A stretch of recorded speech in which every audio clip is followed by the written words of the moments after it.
Bonjour, bienvenue dans l'univers des adolescents. Dans l'univers des adolescents, nous parlons de tout ce qui concerne la vie des adolescents. Aujourd'hui, j'ai la joie de recevoir M. Madjatom Agnassan, qui est psychologue clinicien et de la santé exerçant à Lomé. Bonsoir Madjatom. Bonsoir Nene. Merci d'être là. Merci. Vous êtes marié et père de 2 merveilleuses filles. Ah oui, merci. Alors aujourd'hui, nous allons parler du thème comprendre l'adolescence. Qu'est-ce que l'adolescence, M. Madjatom? Merci beaucoup. L'adolescence, c'est une période de la vie qui va de l'enfance à l'âge adulte. Autrement dit, c'est la transition entre l'enfance et l'adulte. Et pour mieux situer ça, on peut situer ça autour de 12 ans à 18 ans.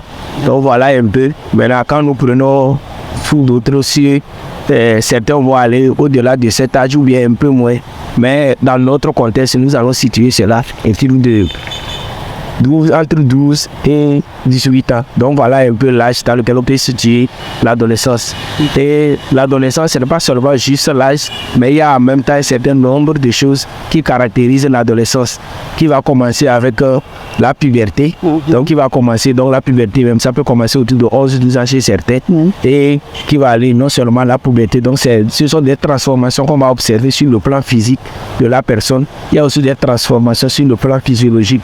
Et il y a aussi des transformations sur le plan comportemental. Certains vont parler de sur le plan psychologique. Donc voilà un peu des changements qu'on va observer autour de dans la vie d'un adolescent ou d'un adolescent ou d'une adolescente. D'accord. Est-ce que c'est important dans le contexte africain de parler de l'adolescence? C'est important? Oui, très important. Oui. L'adolescence c'est important. Pourquoi? Parce que les Africains sont aussi des humains. Est-ce que les Africains ne passent pas par le même âge, ils passent par l'âge de cette même période de la vie et tout ça là? Sauf que dans notre mentalité, souvent quand on parle de ces choses, les gens pensent que c'est les choses des Blancs. Alors que c'est important de comprendre que l'Africain c'est un humain comme toute autre personne. Et donc ce qui concerne un humain concerne aussi l'Africain. Donc dire par exemple, souvent on entend les gens, ce que vous dites là c'est les choses des Blancs. Alors qu'en réalité, ce sont des sujets qui sont importants et qui fait qu'aujourd'hui on a beaucoup de problèmes liés aux adolescents, à nos ados, simplement parce que nous ne considérons pas vraiment nos adolescents comme ce qu'ils sont pour pouvoir les comprendre et leur apporter l'accompagnement qu'il faut. Alors parlons des adolescents. Qu'est-ce qui les caractérise? Qu'est-ce qui fait la différence entre un adolescent et un enfant, ou alors un adolescent et une personne âgée, un adulte? Ok, merci beaucoup. Par rapport à ça, il faut dire que entre l'adolescent et le jeune, d'abord il y a déjà des changements. On avait parlé tout à l'heure des changements sur le plan physique. Donc il y a déjà ces changements sur le plan physique. On va voir chez l'adolescent qu'on ne va pas voir chez l'enfant. Maintenant il y a ces changements physiques aussi bien qu'on observe chez l'adolescent, on va les observer sur le plan physique chez les personnes adultes aussi. Mais là où il y a de grands changements, c'est au niveau de la maturité. Donc vous allez voir que sur le plan comportement, sur le plan fonctionnement mental, l'adolescent normalement, l'adolescent c'est une période où l'individu est en train de se chercher. Il n'est pas encore acquis la maturité pour, par exemple, prendre des décisions, s'assumer ou faire des choses. Mais il a besoin d'être accompagné.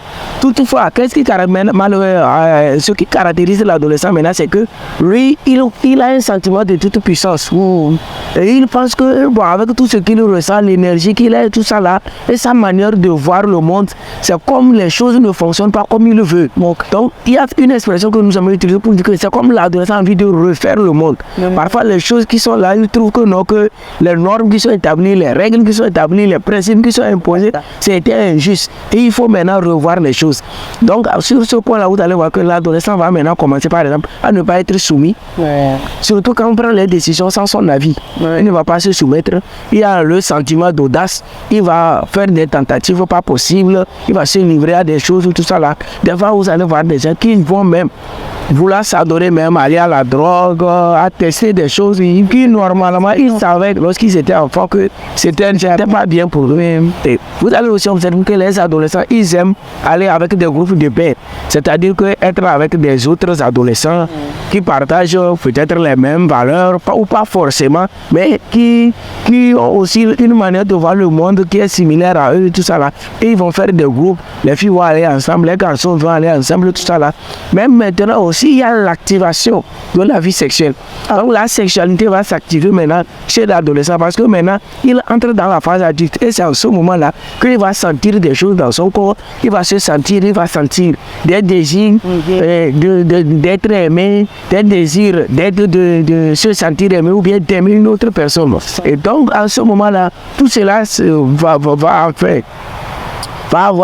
ça va se manifester dans la vie de l'adolescent, soit qu'il va maintenant vouloir aller vers des relations amoureuses et tout ça là. Donc voilà, bref, ce qu'on peut observer dans la vie de l'adolescent qu'on n'observerait pas chez l'enfant. Donc il y a aussi beaucoup plus de curiosité, ils vont poser beaucoup de questions. Et quand ils n'ont pas de réponses, eux-mêmes ils vont aller chercher les réponses à ces questions. Voilà, c'est là où des fois il y a des problèmes parce que s'ils ne vont pas chercher les réponses au bon endroit, c'est la catastrophe. C'est la catastrophe. Et généralement, quand ils n'en trouvent pas aujourd'hui à l'internet, ils vont aller chercher. Il y a les amis, les autres ados qui sont dans leur groupe de pairs. Il faut aussi aller demander, comme je le disais, il y aura maintenant des difficultés lorsque l'autre n'a pas de bonne réponse à lui donner. On a de mauvais conseils à faire. Et bonjour les dégâts. Et donc, entre-temps, je veux revenir un peu, parler un peu des adolescents. Oui. Tout à l'heure, quand je parlais, j'ai énuméré un certain nombre de choses qui portent sur les changements physiques, les changements sur le plan physiologique et aussi sur le plan psychologique. Donc par rapport à ces changements-là, on va observer que l'adolescence, c'est vrai, on va voir l'apparition des caractères sexuels secondaires, ce qu'on connaît déjà. Le garçon, il y a des choses qui vont le caractériser, la fille également.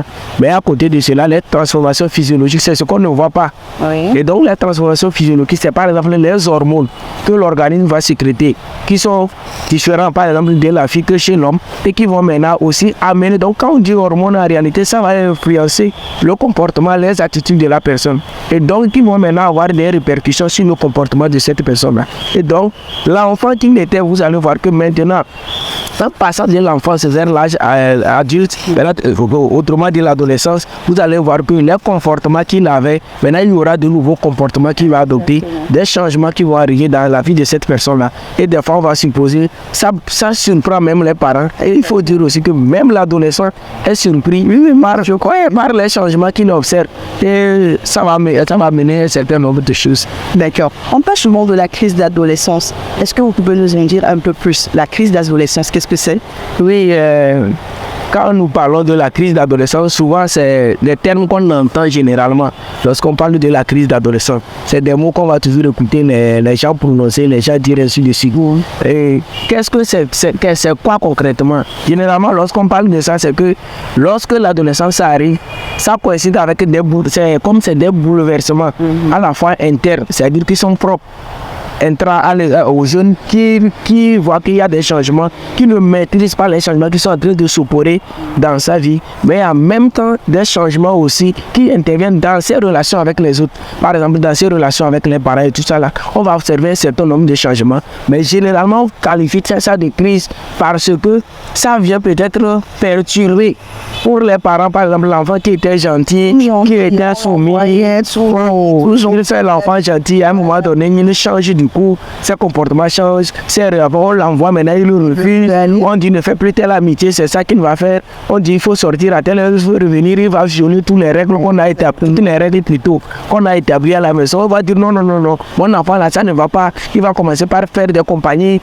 que nous on va estimer que ce n'est pas correct. Alors, tout qui devient rebelle, qu'elle devient polie. Ouais, voilà, donc toutes ces attitudes, tous ces comportements là, c'est ça que les gens qualifient de crise. Donc en réalité, c'est des comportements qui sont supposés en réalité se produire. Qu'est-ce que je veux dire? C'est que lorsqu'on parle de crise de l'adolescence, c'est quelque chose qui peut bouleverser, c'est une période qui peut créer un bouleversement chez l'adolescent et aussi bien dans sa relation avec ses parents ou ses proches. Donc, mais même c'est nécessaire, la crise d'adolescence? La crise d'adolescence, la crise d'adolescence, c'est ce que je suis en train de dire. Ce n'est pas, on ne peut pas dire que c'est un passage obligé où on va observer une crise dans la vie de chaque ado. Il y a certaines personnes qui ne manifestent pas du tout ce qu'on dit. Il y a d'autres qui vont vivre cette crise de manière modérée, alors que d'autres ne vivront presque pas. Maintenant, d'autres sera très accentué. Oui, chez certains là, ça va vraiment être un problème. Ils vont vivre une véritable crise. Donc c'est pourquoi lorsqu'on parle de crise de l'adolescence, il faut comprendre qu'en réalité, ce n'est pas quelque chose qu'on doit observer chez tous les ados. Ok. Oui, donc ce n'est pas tous les ados qui vont forcément faire une crise. Parce que certains vont se dire, oh, moi je fais rien de tout ça. Certains vont se dire, oui, bon, et certains parents vont dire, oh, mon enfant est devenu terrible. Donc du coup, oui, mais je voudrais profiter en même temps pour mettre un bémol pour dire qu'il y a des cas où un ado est là, toujours enfant mignon, enfant gentil, nickel, il ne pose aucun problème, il est trop gentil même, entre griffes. Et puis on dit que oh, moi j'ai un enfant parfait quand les autres parents se plaignent.